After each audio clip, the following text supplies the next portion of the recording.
So I think I need to start a new series called Post Sauna Musings, because I always get such insights after sitting in the sauna and that my sauna and shower routine. So here is my musing of the day. Everything in moderation is a phrase that is going to hurt your health.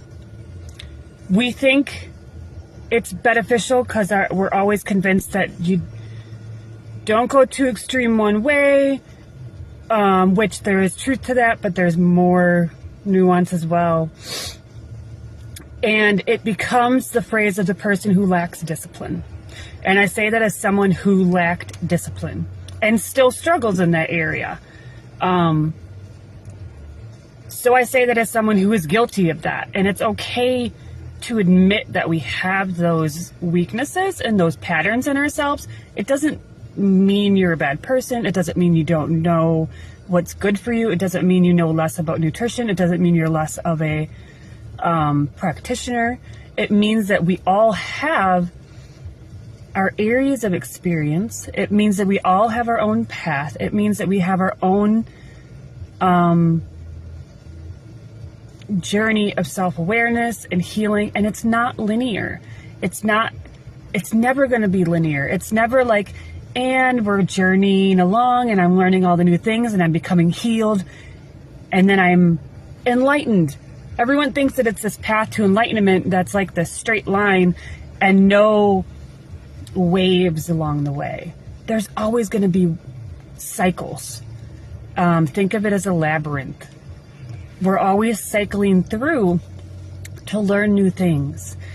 Even if you think about it in terms of the chakras, you move up and then you kind of move back down to anchor into the root again, and you have an awareness of a childhood experience that shaped you, and then you start to move back up with more confidence and groundedness and embodiment. That is the secret to all of it, is embracing that type of cyclical work and not feeling like you've lost yourself or you fell back and lost sight of your nutrition or lost sight of your way. You didn't lose the information that you learned.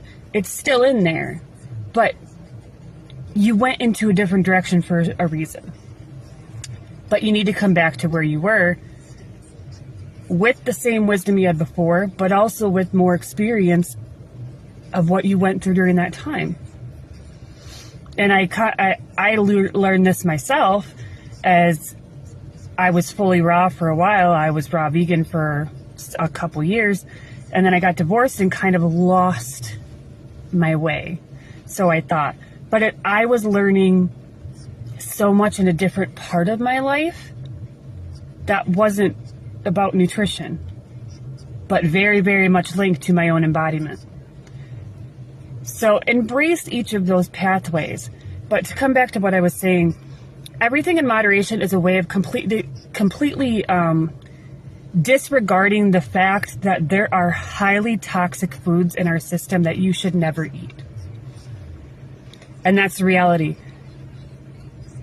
And understanding your body to listen and feel and attune to what your body's feeling, and being able to understand what your body is not liking. What are the signals of your disease? What is your body saying that is going on? If you continue ignoring it and saying, everything in moderation, we're good, you're never going to heal.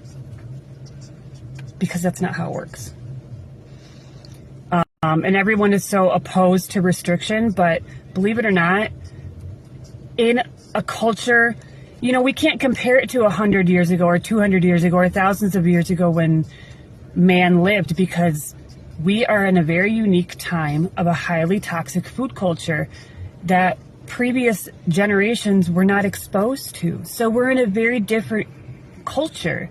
So we need to adapt and evolve in this culture to figure out how we go about healing ourselves and finding harmonization and longevity in our life. And yeah, that's going to involve a certain amount of nutritional restriction. That's not a bad thing. That's called self-discipline and devotion to your own body.